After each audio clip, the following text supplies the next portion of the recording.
rápidamente. Si no así, abran su Biblia en el Evangelio de San Juan, capítulo 3, vamos a leer un pasaje.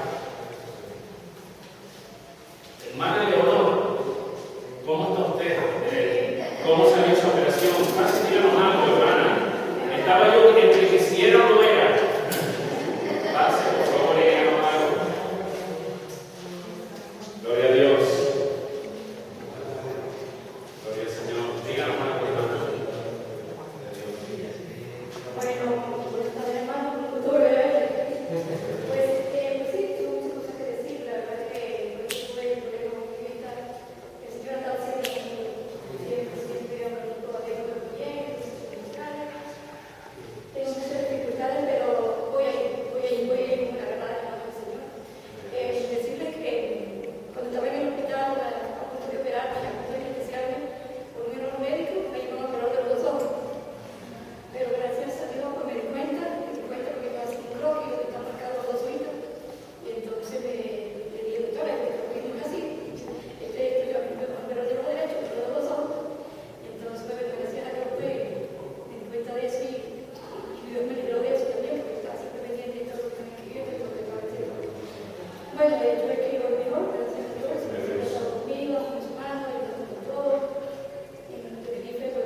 La gente se acerca y te dice, me siento frustrado. Antes decían eso y yo digo, ¿y eso qué es? Pero hoy en día forma parte del vocabulario de la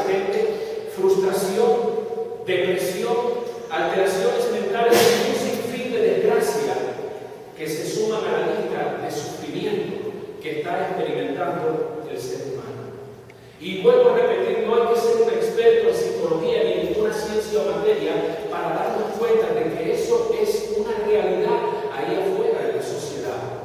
La gente se está preguntando, hermano, día tras día, ¿en qué va a parar todo esto? Y cuando digo esto me refiero al mundo, a la sociedad. ¿Cómo va el mundo, hermanos? Va de mal en peor y la gente tiene esas dudas y se preguntan, ¿hay solución para esto? La gente se pregunta, ¿puede alguien ayudarnos en esta situación que estamos viviendo, ya sea una situación personal o sea una situación generalizada en la sociedad? ¿Puede alguien ayudarnos? Porque pareciera que cada vez que alguien trata de hacer algo, las cosas se empeoran. Viene algún político, algún pensador, alguien que tiene dominio y autoridad en el mundo de la política y trata de aplicar ciertas pautas y lo que hace es enredar más la cosa. La gente está asombrada viendo lo que está sucediendo y se hace toda esta serie de preguntas. ¿Qué va a pasar? ¿Nos puede ayudar a alguien? Y ¿saben qué? Desgraciadamente, a veces esas preguntas quedan sin respuesta. Y la gente sigue sumergida en su dolor y en su desesperación. Pero la pregunta sigue sonando. ¿Hay realmente una respuesta para esta situación? Quiero decirles que sí la hay. Sí la hay. Y esa respuesta tiene un nombre propio. Se llama Jesucristo. Jesucristo es la respuesta que el mundo necesita oír. Jesucristo es la respuesta que el mundo necesita creer. Y Jesucristo es la respuesta que el mundo necesita vivir. Y es una respuesta que Dios da a este mundo agonizante que se fundamenta o que está basada en dos grandes verdades que la Biblia declara y hemos leído en su momento. Número uno, en el amor de Dios. Dios te ama, hermano. ¿Lo sabían? Estamos acostumbrados a discusiones, a pleitos, que cuando alguien nos dice, no, es que yo te amo, te miran como diciendo, ¿de dónde saliste tú? ¿Verdad? Es preferible no, pero estamos más acostumbrados a oír de alguien que dice, yo no soporto a fulano que me engaña, no quiero ni ver a esa persona. Estamos más habituados a eso, a que alguien te diga, mira, es que yo te amo, o Dios te ama. Pareciera que nos quedamos, no terminamos por convencernos de eso, pero quiero decir que eso es una realidad. La Biblia dice que Dios te ama de una forma que no se puede expresar en términos humanos. No hay palabra ni ningún vocabulario que pueda expresar la profundidad y la inmensidad del amor que Dios siente por ti. Dios te ama, dice el profeta Jeremías, con un amor eterno. ¿Sabes qué significa eso? Es un amor que nunca se acaba, un amor que no caduca. Usted va al supermercado y lo primero que mira, aparte del precio, ¿qué es? La fecha de caducidad. No vaya a ser uno, se coma algo que está mal, ¿verdad? Hay matrimonios que se han roto, los lugares están llenos y dicen, ¿cuál es la razón? Dicen, se me acabó el amor. Dicen algunos. Como si tuviese una fecha de caducidad, se me acabó el amor y por eso no vemos este matrimonio. Sin embargo, eso no es aplicable a Dios. Dios te amó, Dios te ama y Dios te seguirá amando siempre, hermano. Porque Dios es amor. Juan, el autor de esta carta, no encontró una expresión para poder definir el amor. Y por eso dice la palabra de tal manera. Porque no hay una expresión que pueda definir ese amor. Y ese amor de Dios es lo que le impulsó a mandar a Jesucristo como única respuesta para la salvación del hombre, hermano. No solamente eso, sino hemos leído en el 17 que Jesucristo, siendo la respuesta para este mundo agonizante, vino a esta tierra con un propósito claro y definido en las Escrituras. La palabra dice que Dios no mandó a su Hijo a condenar al mundo, sino a salvarlo. Ese es el propósito de Dios en tu vida, en mi vida, por medio de la iglesia, llevar la salvación. El término salvación implica perdón. Salvación implica restauración, liberación, santificación y muchas cosas más, hermano. Pero lo que quiero que tú entiendas, y yo debo entender también, es que toda la ayuda y favor que necesita el ser humano está en Jesucristo, hermano. No hay nada que el hombre pueda hacer para salvarse. Hay situaciones, hay conflictos internos en la vida del hombre que el hombre por su propia inteligencia y capacidad no puede resolver. Solamente Jesucristo es la respuesta para este mundo, para ti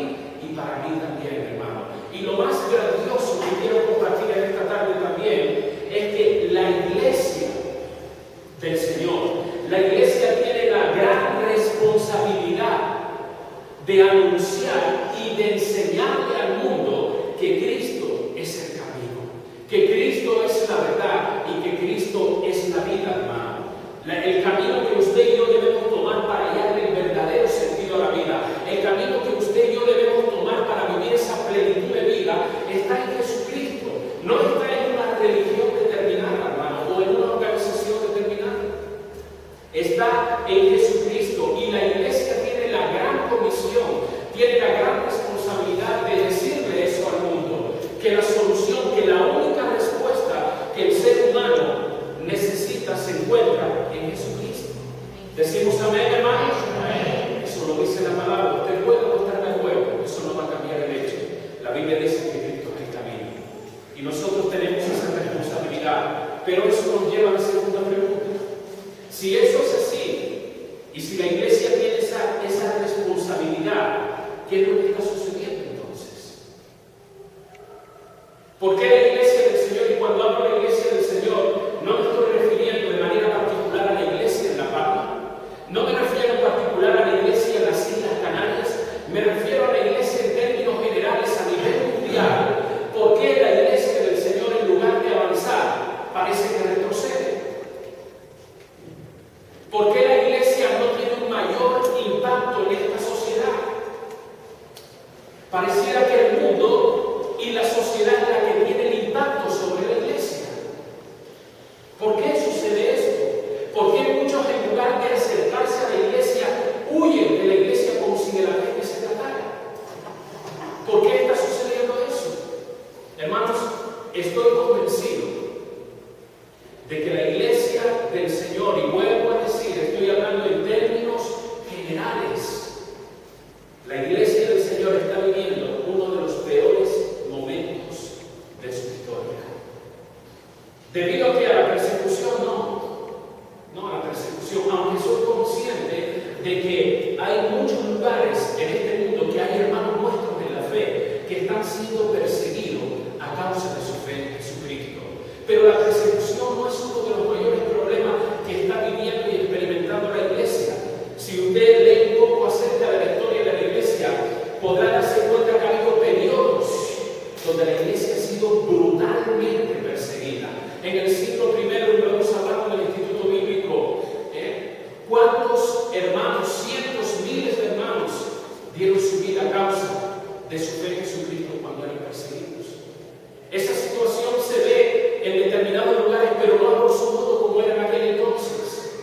Entonces, el problema de la iglesia, ¿cuál es? ¿Que el enemigo la está atacando? El enemigo nunca ha dejado de atacar a la iglesia.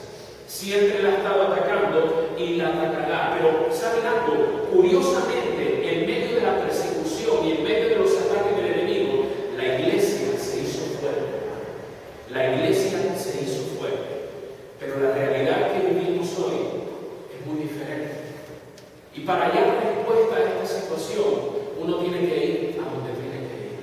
Porque yo puedo dar una opinión y usted me puede dar otra también, pero nuestras opiniones, por muy importantes o muy instructivas que sean, no se ajustan realmente a la realidad, porque nosotros no tenemos todo el conocimiento.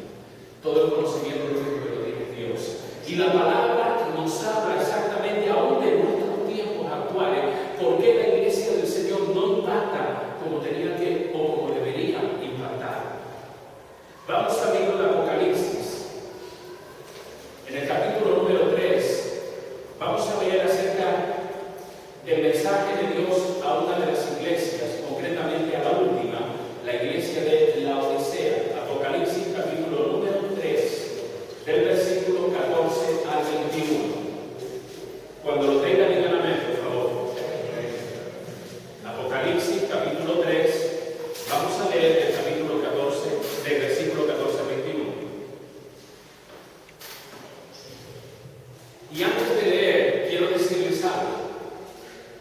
En el libro de Apocalipsis hay 7 mensajes a 7 iglesias diferentes. Dicen los estudiosos de la Biblia, hombres instruidos que están estudiando la palabra y concuerdan la mayoría, que cada uno de esas iglesias representa un periodo de la iglesia en este mundo. Desde Éfeso, que es la iglesia perseguida del primer siglo, así sucesivamente hasta llegar a la última, que es la iglesia de Laodicea. Dicen los estudiosos de la palabra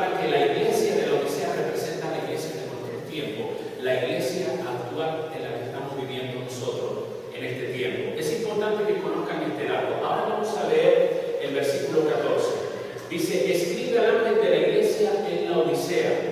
He aquí el amén, el testigo fiel y verdadero, el principio de la creación de Dios, dice esto. Yo conozco tus obras, que ni eres frío ni caliente. Ojalá fueses frío o caliente. Pero por cuanto eres tibio y no frío ni caliente, te vomitaré de mi boca. Porque tú dices, yo soy rico y me he enriquecido, y de ninguna cosa tengo necesidad. Y no sabes que tú eres un desventurado, miserable, pobre, ciego y desnudo.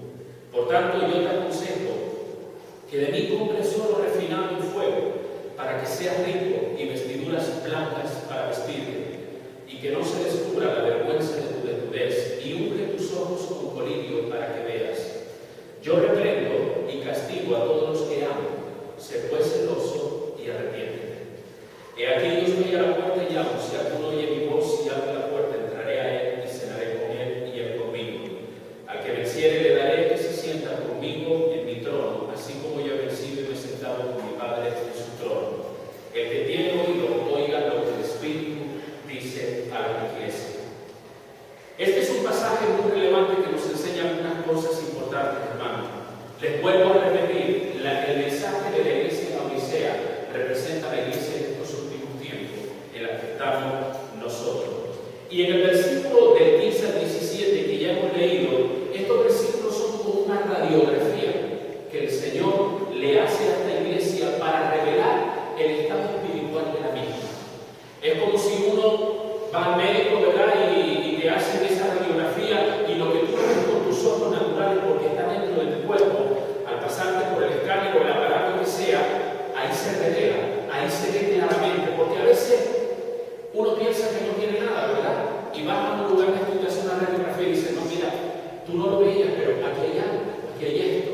Pues este examen que el Señor le hace a la iglesia es como una radiografía, donde el Señor pone de manifiesto lo que está sucediendo en su iglesia, le hace ver el estado espiritual que ni ellos mismos sabían, hermano. El estado espiritual de esa iglesia.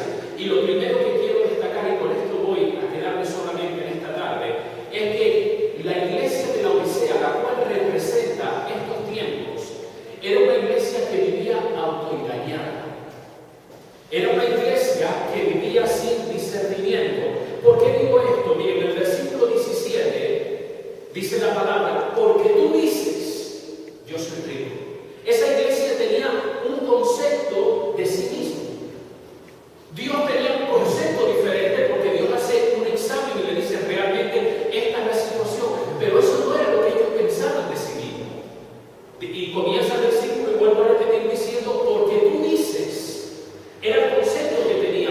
Y es interesante destacar que muchas veces, hermano, la opinión que nosotros tenemos de nosotros mismos, o la opinión que nosotros tenemos de la iglesia, no es la que el Señor tiene. A veces tú te miras a ti mismo, yo me miro a mí mismo y dices, caramba, no soy tan mala gente. Pero Dios te mira y dice, ven acá que te voy a decir quién eres tú. Y no siempre la opinión que tú tienes de ti coincide con la opinión que tiene Dios. No siempre la opinión que nosotros tenemos de la iglesia coincide con la que el Señor tiene. Cabe la posibilidad, hermano, de que aún nos estemos autoengañando, creyendo estar bien y estando mal. ¿Me entienden? Agarran la idea de lo que les estoy hablando. Esta iglesia estaba convencida de que eran un referente de espiritualidad. Ellos se lo creían. De ahí que dice, porque tú dices que soy rico, que tengo esto y que tengo lo otro. Ellos juzgaban, escúchame bien, ellos buscaban su condición espiritual de acuerdo a lo que tenían, de acuerdo a los logros, de acuerdo a los conceptos de éxito que habían alcanzado. Por eso que ellos dicen en el versículo 17, yo soy rico, me he enriquecido y de ninguna cosa tengo necesidad. Ese era el concepto que ellos tenían. Y por eso ellos pensaban que ellos eran referentes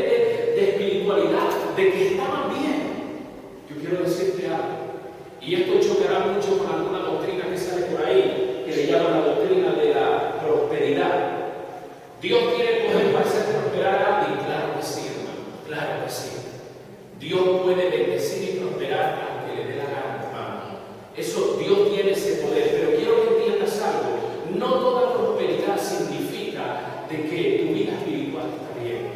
Las apariencias muchas veces engañan. La abundancia, esta iglesia nadie podía decir que no era abundante y rica, hermano. Allí no había problema para comprar un cacharro de pintura y pintar el edificio. Allí no había ningún tipo de problema de eso, tenían abundancia, eran prósperos, había comodidad, había un éxito material. Pero eso no significaba que necesariamente su vida espiritual fuera correcta. No estaba bien, hermano.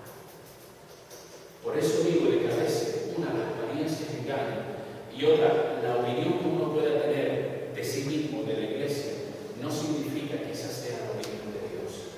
Ellos tenían una opinión de sí mismos que era bendecido, que era una iglesia espiritual. Pero ¿cómo lo llama Dios? Pobre, miserable, desventurado. ¿Se dan cuenta, hermano?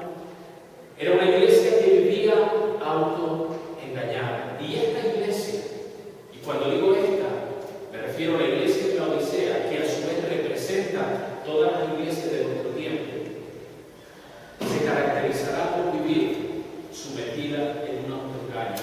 ¿Y cómo se llega a eso? ¿Sabes, hermano? Se llega por dejar a un lado la palabra de Dios, que es la fuente de autoridad de un cristiano.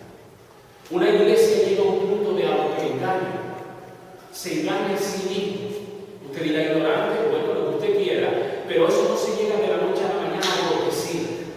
Cuando una iglesia de Dios abandona la palabra de Dios como fuente de autoridad para la vida de un cristiano y corre detrás de los conceptos, de las ideas o de las modas de este mundo que vienen disfrazadas de espiritualidad, la iglesia se está autoengañando.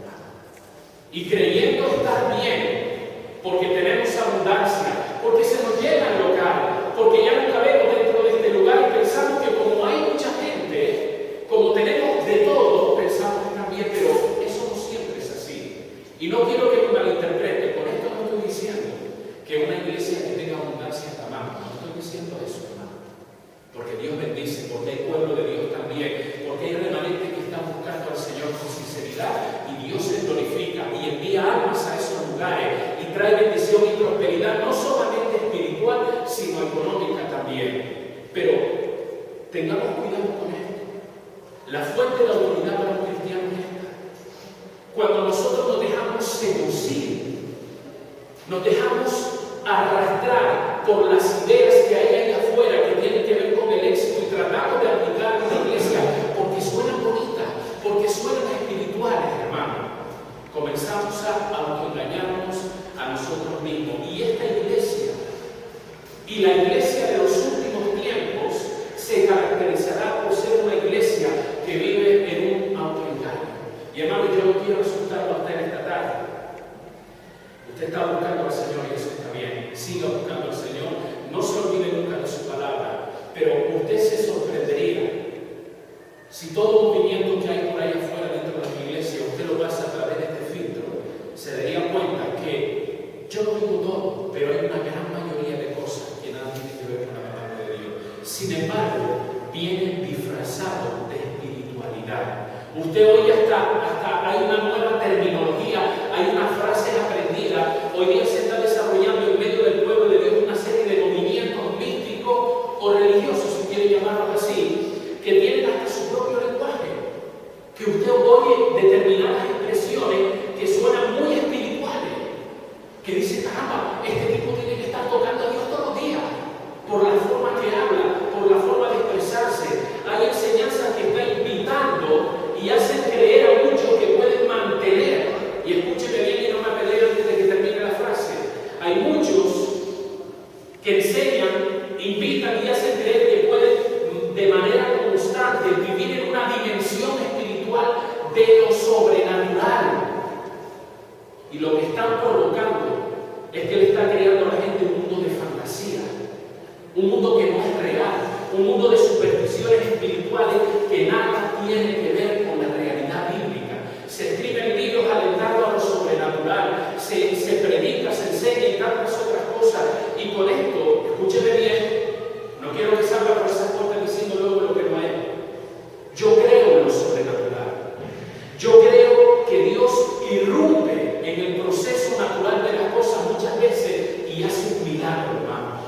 Y la Biblia está cargada de milagros, de acciones poderosas que Dios hace. Pero quiero que entienda algo, hermano. La verdadera espiritualidad en un creyente no se caracteriza por la búsqueda de experiencias sobrenaturales. Eso no es espiritualidad, hermano. Cabe la posibilidad de que caigamos en terreno peligroso dentro de lo espiritual.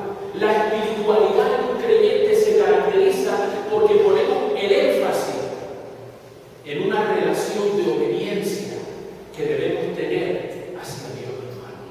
Y esa relación de obediencia, no de fantasía, no que vas a hacer esto, que vas a hacer lo otro, que vas a alcanzar aquello. Hermano, nos tiene la mente volando y viendo pajaritos, muchas cosas. Pero luego, como hay una frase espiritual, te dejan medio desconcertado. Tu mayor preocupación y mi mayor preocupación, ¿sabes cuál es? Ser obediente a la palabra de Dios. Ser obediente, mantener esa relación de obediencia con Dios a través de su palabra. Ese es el énfasis, hermano. Y la iglesia está perdiendo mucho camino, la iglesia está perdiendo el norte en estos últimos tiempos, pero no porque a mí se me ocurrió, sino porque lo dice la palabra de Dios. La iglesia de Laodicea era una iglesia que vivía autoengañada. Nosotros no podemos caer en eso, porque no importa la época, no importa la historia, Dios siempre tiene un remanente del pueblo. Dios siempre tiene un grupo de su pueblo fiel que lo está buscando a Él. Tenemos que estar despiertos, hermano. El Señor una y otra vez le decía a su pueblo: miren las señales. Señor, pero tú cuándo vienes? El día y la hora nadie lo sabe, pero Él le dijo: miren las señales, miren lo que está sucediendo a su alrededor. No solamente en cuestión de terremotos, de guerra, de violencia, de inmoralidad, sino hay otras señales, hermano. En lo espiritual hay otras señales. Y no estoy diciendo que usted se asome por la noche a la azotea a ver qué es lo que pasa, no. Estoy hablando de enseñanzas que aparentan ser espirituales y no tienen nada de espiritualidad. Y muchos salen corriendo detrás de esas cosas y se apartan del camino de la verdad, hermano. Suena bonito, suena espiritual, nombran a Dios, mencionan algún versículo bíblico y pensamos que es cristiano, pero no lo es. Por eso Dios nos llama a conocer la palabra. Por eso Dios nos llama a estudiar, a educarnos a todos y decir: Dios, ¿qué dice tu palabra? Espíritu Santo, enséñame, Espíritu Santo, ilumíname a conocer cuál es tu palabra. Esa es la idea, hermano. Porque la iglesia de los últimos tiempos, la iglesia en la que usted y yo vivimos, vivirá gran parte de ella autoengañada. Cuando tú pones el énfasis en tu vida en obedecer a Dios, eso se va a manifestar. ¿Y se va a manifestar en qué? En un corazón y en un carácter transformado. Eso es lo que dice Gálatas capítulo 5, más el fruto del Espíritu es amor, gozo, paz, paciencia, dignidad, bondad, fe, mansedumbre. Todas esas cosas son la señal de que realmente andas en el camino, de que realmente estás viviendo una vida de sujeción al Señor. Hoy día es muy común oír frases, y con esto no estoy condenando a nadie. Nadie me diga: no, que yo lo oí de eso de un predicador famoso y a mí me gustó. Yo no estoy condenando a nadie. Lo que te estoy haciendo es un llamado alerta a que tú examines cada cosa. Hoy día somos seducidos por frases como: debemos adentrarnos en las profundidades de la presencia de Dios, como diciendo: Dios mío, ¿y eso quién llega hasta ahí? Debemos navegar en las corrientes del Espíritu. Debemos movernos en una atmósfera que fluya avivamiento. Son frases bonitas. Yo no digo que no lo sean. Pero la mayor parte de estas veces, hermano, detrás de esa apariencia bonita que suena espiritual, hay solamente, hermano, una espiritualidad que no es real. Detrás de muchas de estas cosas, hermano, tan solo hay una espiritualidad llena de emociones y no de fundamento bíblico, de fundamento de la palabra. Y luego, cuando tratas en algún momento de cuestionar tales afirmaciones, ¿sabes qué hace? Te maldicen en el nombre de Dios. ¿Y usted cree que eso es bíblico, hermano? No es bíblico, porque sí. Cuando cuestionas toda esta serie de cosas, algunos se levantan creyendo tener una autoridad para decir que decretan juicio sobre otras personas. ¿Dice eso la Biblia, hermano? ¿Verdad que no? No lo dice. La Biblia te dice que al que te maldice, ¿qué debes hacer?